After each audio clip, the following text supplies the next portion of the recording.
What's up, Jet fans? Want to do this dead season May topic tonight, but just got done talking some Knicks because we got a big win, pushing it to 6 games. So hopefully Knicks in 7. But with this one, the Jets have some OTAs going on, and I'll do a recap after this week's OTAs. I can't do a video about a single OTA practice. Give me 3 of them for the week, and then we can recap what happened throughout the whole week. But it gets a little crazy pulling together tweets for one day of practice without pads. Shout out to the gentleman who'll do it. I'm sure Matt O'Leary is on top of it. He's got you covered there. But in this one, this is a good time of year for topics such as these. You know, you get the questions of like if you could add one player in Jets history to the roster. So in this one, I tweeted this out just like a fun exercise, and the idea is if you were to make a Jets roster, all 21st century Jets roster is the idea, because I never saw, Joe Namath play, right? I never saw Don Maynard play. So these are all guys who I've seen play.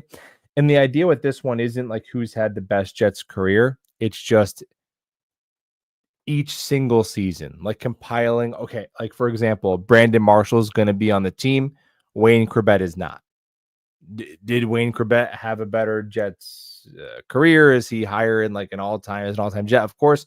But Brandon Marshall, 2015 season, I'm taking that player over any version of Corbett, right? So that's kind of the idea here of the exercise. So starting with, the coach, I would definitely be like late 90s Parcells, right? So, but the quarterback, to me, the 2002 version of Chad Pennington would be the quarterback to me by a wide margin. Honestly, the competition isn't great. Obviously, even last year's Aaron Rodgers is in the discussion. Ryan Fitzpatrick is in the discussion. Even 2017 Josh McCown, given the expectations and the level of talent around him and some of the efficiency that he had, is sadly in the conversation for sure. If you take Justin Fields' last 17 games and if he replicates that over his next 17 games, he will be in the conversation. But 2002 Chad Pennington was awesome. That was the year the Jets won. They did win the division. It only took 9 games that year, but they did win the division, and that's when they blew out the Indianapolis Colts 41-0 in the wild card round. But Chad was first in the league in completion percentage. And this was at a time where completion percentage, even like getting it to 65, was really impressive. Now that's like the bare minimum. But he was first in the league in completion percentage at over 67%. He was first in the league in quarterback rating.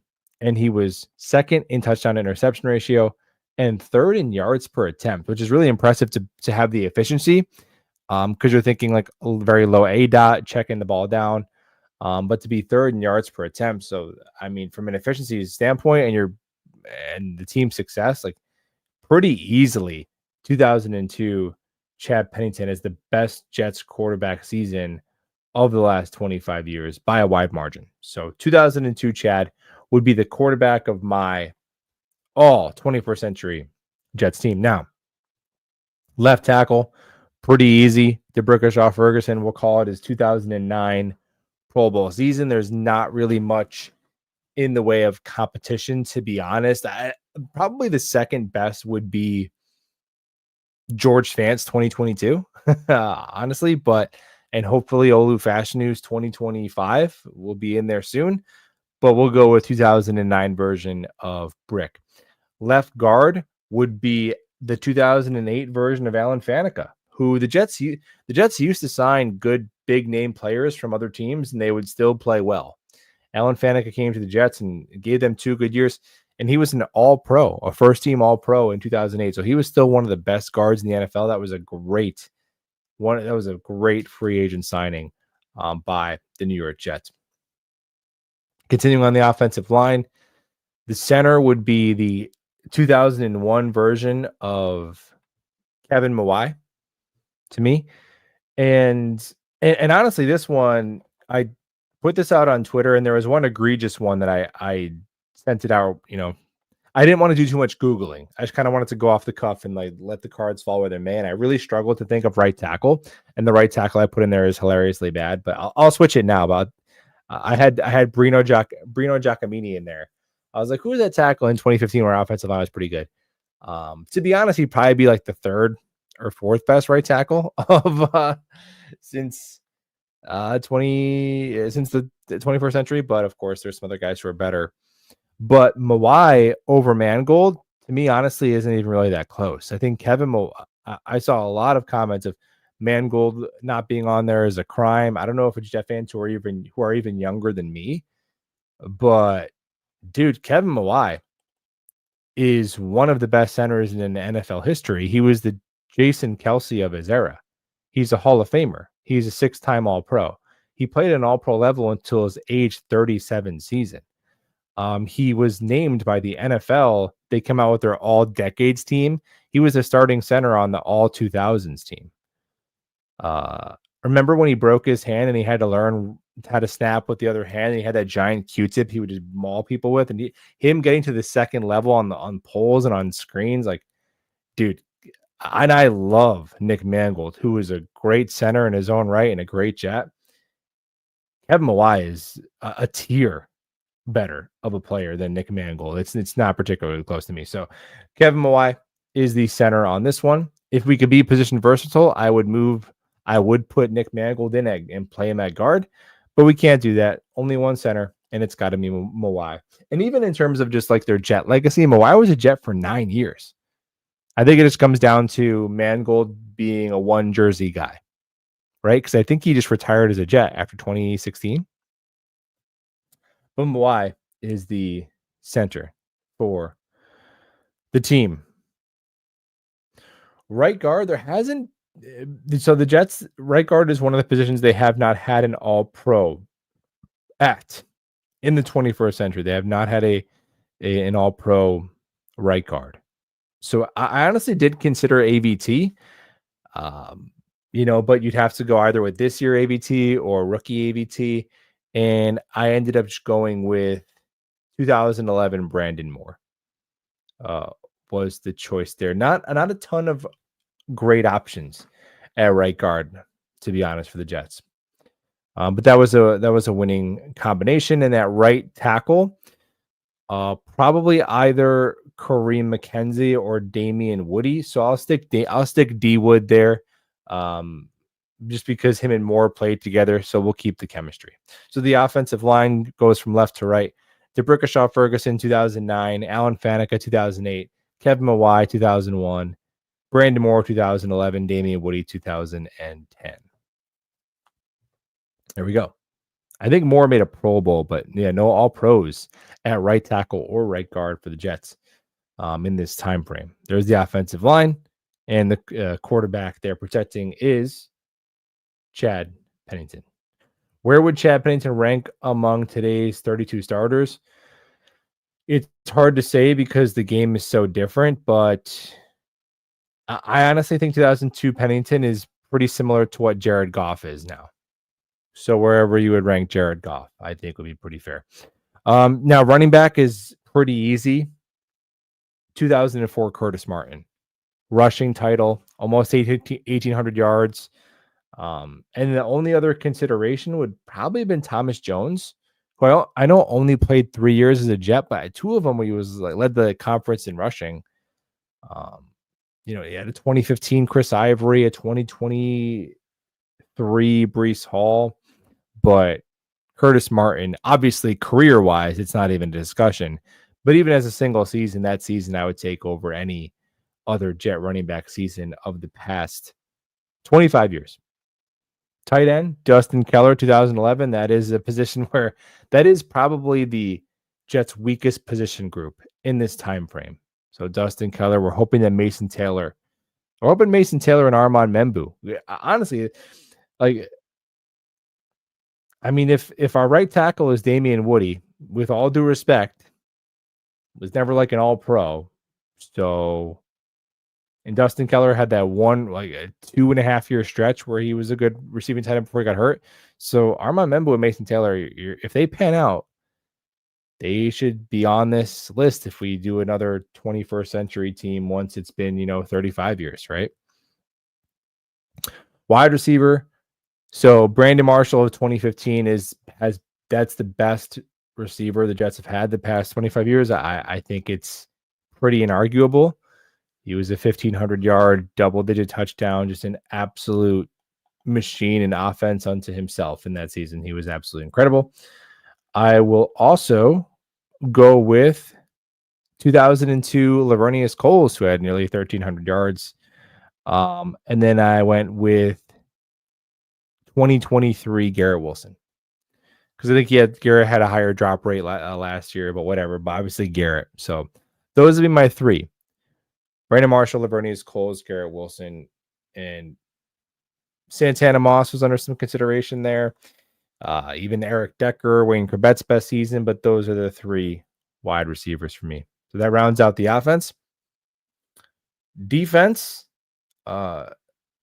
absolutely has to be a part of it, is the 13 sacks he got out of John Abraham in 2001. So he's got to be there. And I think defensive tackle, one of your defensive tackles has to be second team All-Pro, double-digit sack, great against the run, Quinnen Williams of 2022. Quinnen Williams of 2022 was like a top 3 defensive tackle. So he's got to be there. Now, the other defensive tackle spot gets interesting because you can go one of two ways. You can go the Muhammad Wilkerson of 2015, who was another double-digit sack player. So you're kind of getting two Quinnen Williams types, like 2-3 techs to just wreak havoc against the quarterback, or Snacks Harrison or Chris Jenkins. I ended up going with the 2008 version of Chris Jenkins, who I think was just so disruptive and dominant, and a perfect pairing next to Quinnen Williams. And then on the other defensive end, I know he wasn't a true edge. He's more of an odd front end. But Sean Ellis, the 2003 version of Sean Ellis, who got you 12 sacks. And he's going to be really good against the run as an edge as well. So that's your defensive line.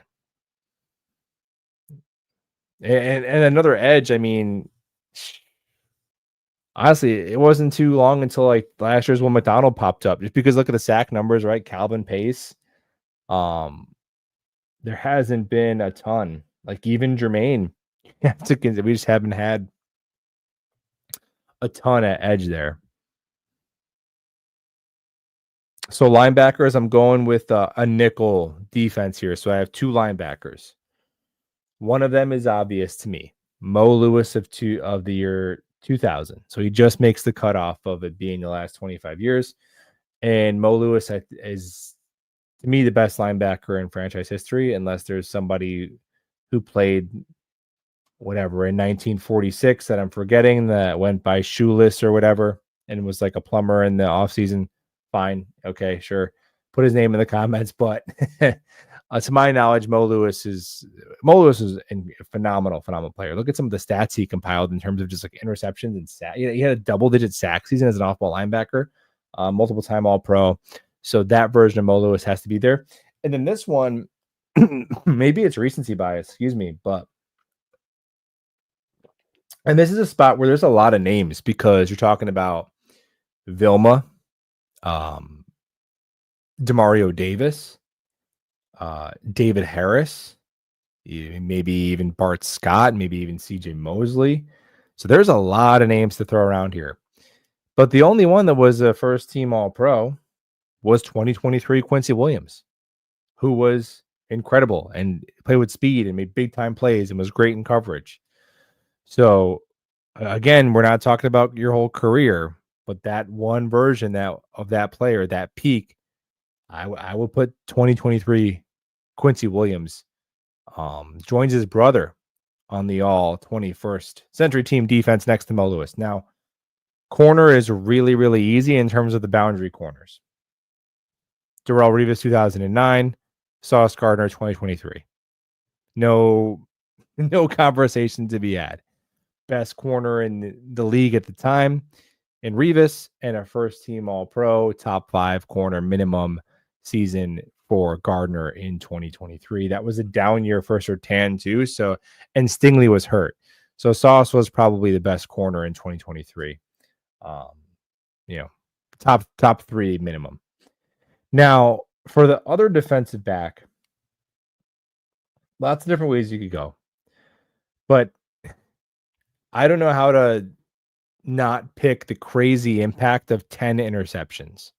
So as my extra defensive back, I went with 2005 version of Ty Law, who was a Patriot.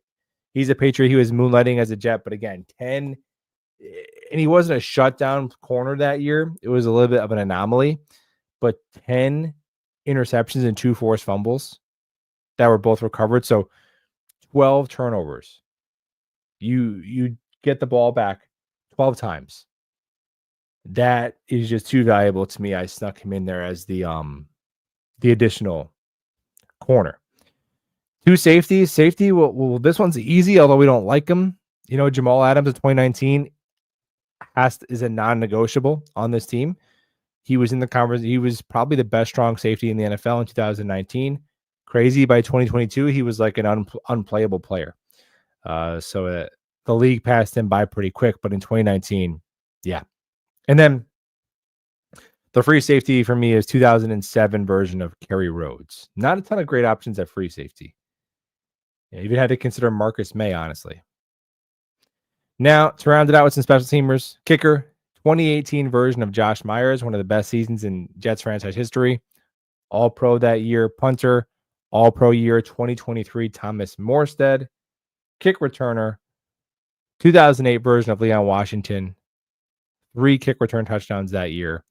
Punt returner, 2002 version of Santana Moss, who does make the team, although be it not at the wide receiver position. So there you have it.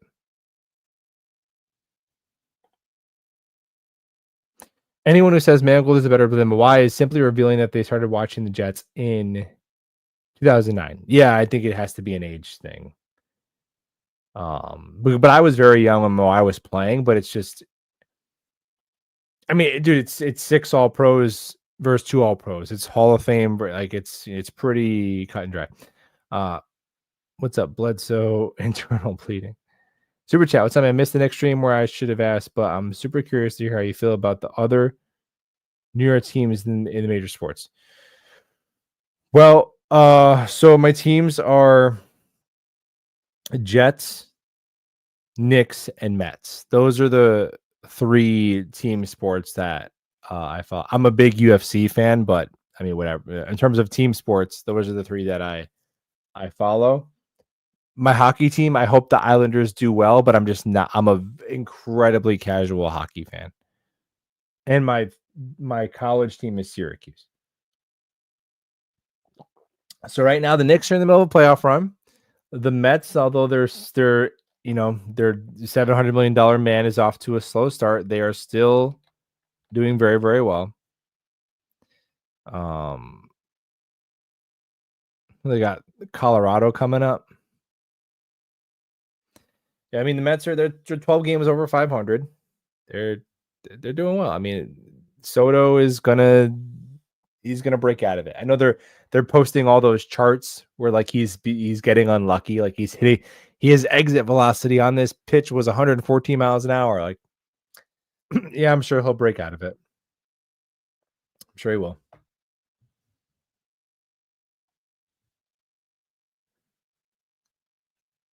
Mets have just been bad on the road this year. Yeah, the Mets have had some Mets have had some heartbreakers in the playoffs too. Like, leaving Matt Harvey in the game. Although I think Kansas City was just they were just a better team that series. Then the Mets probably would have lost that series anyway. But leaving Matt Harvey in the game and blowing, what was that game? I think it was game 5 of the World Series in 2015. And Carlos Beltran taking the curveball from Adam Wainwright in 2006 in the NLCS. Because that Mets team was so stacked. That Mets team was so ridiculously stacked because it was Reyes, Wright, Beltran, Delgado, even those 4 at the top of your lineup. And they had Paulo Duca, who had a really good year that year. Even guys like Sean Green had a really good. Like if you go look at that lineup and their stats, it's unbelievable. How good they were. even though their pitching wasn't. It was like John Maine. Remember John Maine? He pretended to be good for like a year. And they had Billy Wagner as their closer. So that team, that was probably the most talented Mets team I've seen in my life. And they came up short. So yeah. But the Mets are gonna be in the playoffs. The Knicks are in the playoffs. So I'm hoping the Jets can get there, man. I would love for Jets fans to be debating, should we fire our head coach while they're in the midst of a deep playoff run? I would love to have those kind of problems, man. Would love it. I love it. As I'm getting on my Knicks fans who are also Jet fans, my Jet fans who are like still broken that the Jets didn't quote unquote like run it back, which is fine. It's fine if that was your preference. It wouldn't have been crazy to bring back Aaron and Devontae and all that and whatever. Cool. Add some more veterans. Just try and have another crack at it. Okay, that would have been valid, but they won 5 games, so. But then Thibodeau is like in game 6 of the Eastern Conference Finals, and it's like, no, we're never going to win it. Get rid of fire Thibodeau, trade this guy, blow it up, sell the trade every single person you've ever met for Giannis. Like, well, the season isn't even over. They're still playing game 6 of the conference finals. So that perspective, it's funny how quickly once you get a taste of success, how now it's just the standard for what you find acceptable changes. That's why I hope the Jets can change, because honestly, people are that's why people wanted to keep like Joe Douglas and Rodgers and all that, is because at least during that time, the past 2-3 years, you got to feel good in the off season. Because as a Jet fan, you're like, well, we're not going to win in the regular season no matter what. That's how you feel. So you're like, at least can you give me some dopamine in the off season? Can I have dopamine in March? And Aaron Glenn came in and said, no, you cannot have any dopamine in March. You will not get to sign a 33-year-old player who you convince yourself is 4 years removed from being an all-pro, and you can convince yourself you're getting that version of that player, and that player is going to overcome your obviously atrocious coaching. And we're like, damn it, but I liked that, Aaron Glenn. And he's like, I'm sorry. Can't do it anymore. That's why people are upset, because now it's like, I don't think we're going to win games in the fall. And now I don't even get my spring dopamine fix, Aaron Glenn. The F, man. This is the only difference. It's like you're missing out on anything. They didn't win any games. They were terrible.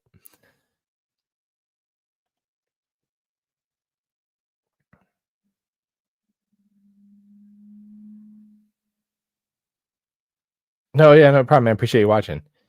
Yeah, that Mets team was great, but dude, that Kansas City was just such a tough matchup, man. They just they didn't strike out. That Mets offense in 2015 was dependent on walks and home runs. And once Kansas City decided we're not walking you, and the home run bats went cold because it was 42 degrees, Kansas City just put the ball in play, and they stole bases like crazy. So that was a tough matchup.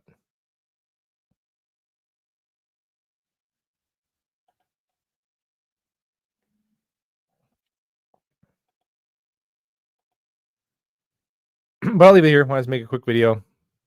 Interesting topic. And we'll talk Jets soon.